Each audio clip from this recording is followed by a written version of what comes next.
Je me présente, je m'appelle Jean-Louis Maisonnet, je suis candidat donc aux élections municipales 2020, médecin à Vauvert, généraliste depuis 75, et j'ai pris ma retraite récemment. Et mon contact, le contact que j'avais avec les gens, j'ai voulu, poursuivre cette relation au travers d'une autre activité qui est l'activité municipale. Voilà ma motivation pour ma campagne 2020. Bonjour Jean-Louis Maisonnet. Bonjour. Merci d'avoir accepté l'exercice de face à Objectif Gard. Vous êtes donc soutenu par le Rassemblement national et vous êtes vous êtes tête de liste de Rassembler pour Vauvert. Tout à fait. La première question qu'on a envie de vous poser, c'est dans le paysage politique de Vauvert, comment vous situez-vous aujourd'hui ? Bien, écoutez, dans le paysage politique de Vauvert, nous avons créé, disons, un rassemblement qu'on pourrait situer comme un rassemblement des droites vauverdoises, puisque se sont joints à moi un certain nombre d'anciens colistiers du maire précédent, Gérard Gaillot, et puis des électeurs aussi qui votaient dans ce sens-là. Et ma liste est très composite de gens divers droites, y compris des gens du Rassemblement national. Et voilà, donc c'est une liste de rassemblement. Alors c'est vrai que bon, c'est difficile aujourd'hui de parler d'échiquier politique, puisque les repères politiques ne sont plus ceux qu'ils étaient avant. Donc il est difficile d'établir des coupures entre les partis, puisque vous avez la preuve, c'est que depuis la venue de M. Macron, l'échiquier politique est complètement à l'envers, c'est-à-dire est perturbé. Il n'y a pas de clivage comme avant on pouvait penser. Donc, est-ce que vous pensez que le fait d'être médecin pour des familles nombreuses sur Vauvert est une force dans cette candidature ? Alors à mon avis, c'est une force parce que j'ai exercé pendant 45 ans. En plus de ça, si vous voulez, je me suis maintenu au-delà de la retraite pendant 7 ans pour pouvoir trouver un successeur à mon cabinet, ce qui est très difficile aujourd'hui. Et je n'ai pas voulu laisser ma patientèle, qui était très importante, sachant qu'elle ne serait pas reprise par les cabinets existants déjà, qui étaient saturés. Donc je me suis maintenu exprès pour les gens de Vauvert, et ils le savent d'ailleurs. Et bon, je pense que c'est un atout aussi, puisque je connais les gens de Vauvert, quelles que soient leurs origines, vous vous en doutez, quel que soit leur niveau social. Donc je suis très à l'aise de ce côté-là vis-à-vis de la population de Vauvert. Voilà. Une dernière question pour cette première présentation. Vous êtes donc soutenu par le Rassemblement national. Oui. Qu'est-ce que vous partagez avec le Rassemblement national et sur leurs idées au niveau national ? Alors, sur le Rassemblement national, bon, si vous voulez, moi, mon étiquette, si vous voulez, bon, peut s'expliquer de quelque manière. D'abord parce que je pense que nous n'avons jamais été au pouvoir.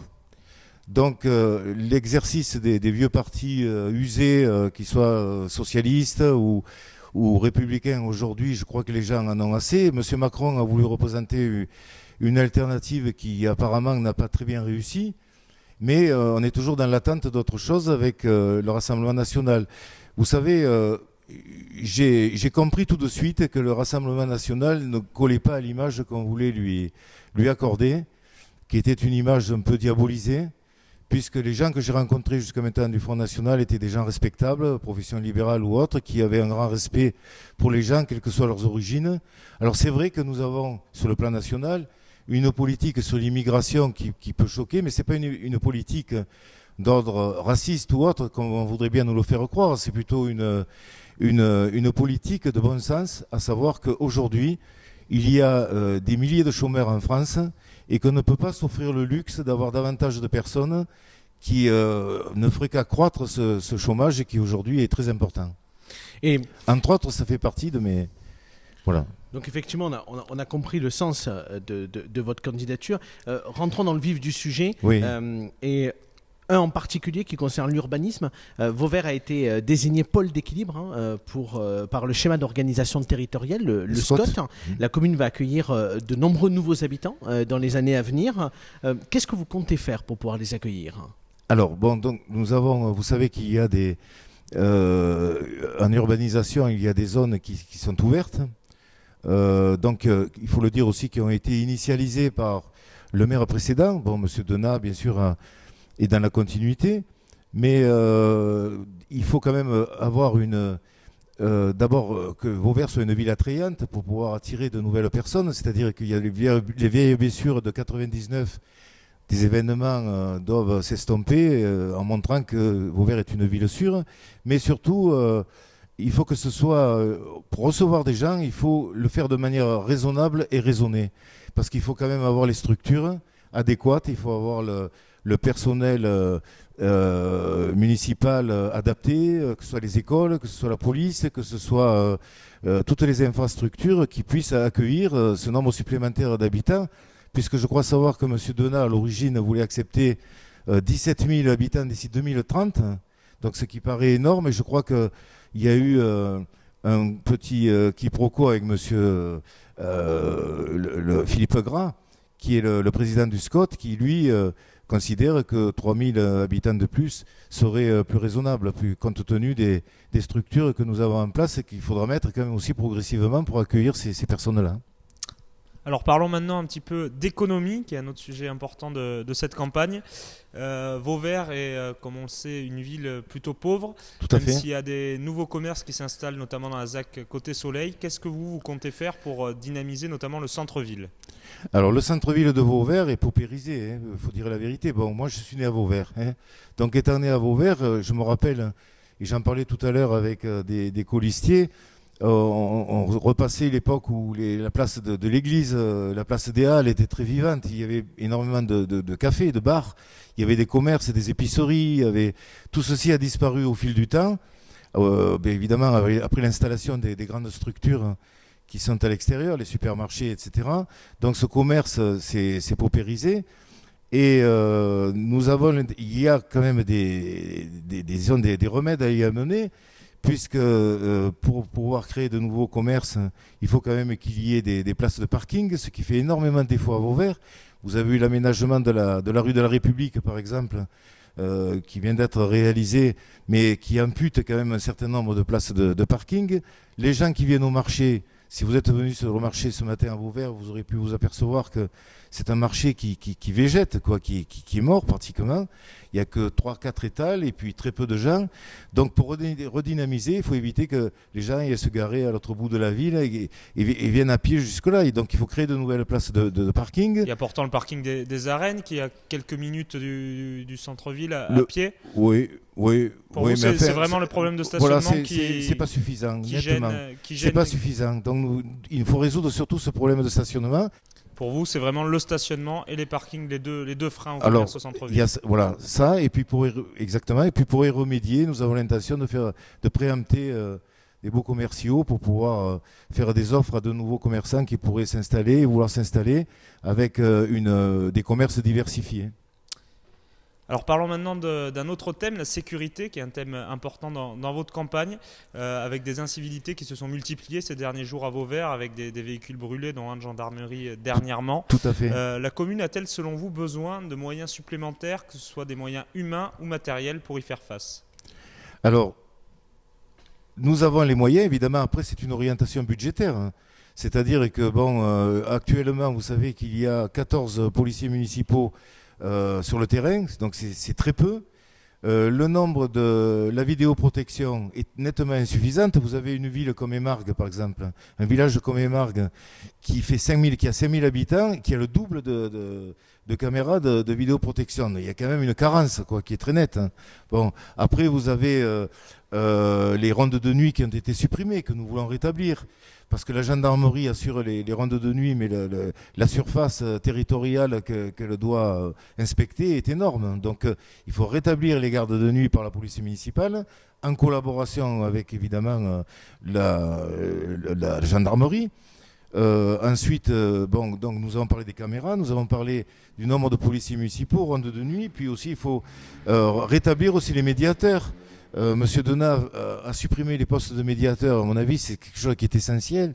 Nous voudrons les rétablir et mettre des médiateurs qui sont en tenue, en plus, pour qu'on puisse les distinguer.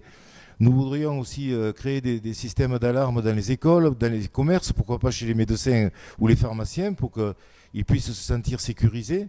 Et toutes ces mesures contribueront aussi à l'attraction pour les nouveaux habitants dont vous avez parlé tout à l'heure. Si on ne met pas ça en place, ça ne marchera pas. Il faut absolument remettre que les gens se sentent dans une ville sûre. Une dernière question qui concerne la communauté de communes. Est-ce que selon vous, Vauvert doit rester au sein de la communauté de communes Petite Camargue ou pourrait-elle, pourquoi pas, rejoindre à terme Nîmes Métropole? Alors là, déjà, je commence par la fin. Il est hors de question de rejoindre Nîmes Métropole. Pour quelle raison? Ça a été la tentation de Jean Denat. Bon, pour plusieurs raisons. D'abord parce que nous sommes très attachés à nos traditions qui sont celles de la Petite Camargue. Bon, en partenariat avec les autres villes membres, à savoir Beauvoisin, Le Queslart, Émargues et Aubord. Donc, les traditions se vivent aussi à Saint-Gilles, qui fait partie de Nîmes Métropole, et ça pose des problèmes à personne. Oui, je suis bien d'accord. Je sais bien qu'à Saint-Gilles, les traditions se perpétuent. Mais il faut penser aussi que nous serions absorbés par cette énorme machine qui est Nîmes Métropole. Mais ça vous offrirait peut-être des perspectives économiques nouvelles. Pas forcément, parce que nous serions peut-être un peu les enfants pauvres de cette grosse Est-ce que vous ne pensez pas que pour vos habitants, le fait d'accéder peut-être au transport de Nîmes Métropole, le fait de pouvoir bénéficier des avantages également, il y a une baisse par exemple de la taxe sur les ordures ménagères ces dernières années à Nîmes Métropole, enfin tous ces aspects-là ont aussi de la pertinence peut-être pour une commune comme Vauvert et pourraient vous ouvrir des perspectives intéressantes? Écoutez, moi personnellement, si je fais... vous en faites juste un principe, voilà, si vous n'allez pas au-delà? Si j'établis le rapport bénéfice-risque, j'ai l'impression que il y a plus de risques peut-être à se lancer dans ce genre d'aventure avec Nîmes Métropole que de bénéfices. Mais c'est pour l'instant une impression. Est-ce que vous avez fait une analyse un peu plus poussée pour le déterminer? Écoutez, une analyse poussée, non, mais nous pourrions peut-être regarder ce qui a été fait par d'autres... Mais pour l'instant, il n'est pas question, nous voudrons rester Vauvert-Ville-Centre et pour pouvoir bénéficier, disons, des avantages que donne la mutualisation avec les autres Est-ce que sur la communauté de communes de Petite Camargue aujourd'hui, vous allez revendiquer le poste de président de cette communauté de communes? Naturellement. Parce que Vauvert est ville-centre de cette communauté de communes. Tout à fait, nous le revendiquerons. Tout à fait. Donc, on va dire que va s'établir un duel avec M. Franck à Émargues après les élections municipales. Non, M. Franck présentera sa candidature, certainement. Et je ne sais pas quelles sont ses intentions encore, on ne les connaît pas. Mais nous avons de bonnes relations avec M. Franck. Et puis, nous verrons comment nous pouvons... Il a été élu d'ailleurs grâce aux élus du Rassemblement national. Mais il est de notre devoir en tant que ville-centre de présenter notre candidature. C'est la moindre des choses. Merci d'avoir accepté d'être face à Objectif Gare. Merci. Alors Jean-Louis Maisonnet, deux petites questions pour finir sur l'histoire de Vauvert. Tout d'abord, qui était Jean Brunel dont les arènes de Vauvert portent le nom? Jean Brunel était une personnalité... de la fission, comme on dit en provençal, c'est-à-dire c'était quelqu'un qui était passionné par la tauromachie, qui a été aussi rasetteur aussi en son temps, même s'il n'a pas été une tête d'affiche, mais enfin il était quelqu'un de très connu dans ce milieu taurin. Et je trouve c'est une bonne chose d'avoir honoré les arènes de Vauvert de son nom.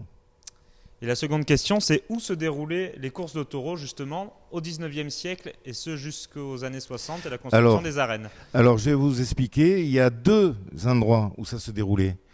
Il y avait la première s'appelait les arènes Valentin, qui étaient des arènes privées que mon arrière-grand-oncle a construites au pied du Castellas, et dont il reste encore les arches, et qui avait du succès. Il y a eu des taureaux célèbres qui ont couru, et puis il y a eu évidemment le plan du jeu de ballon sur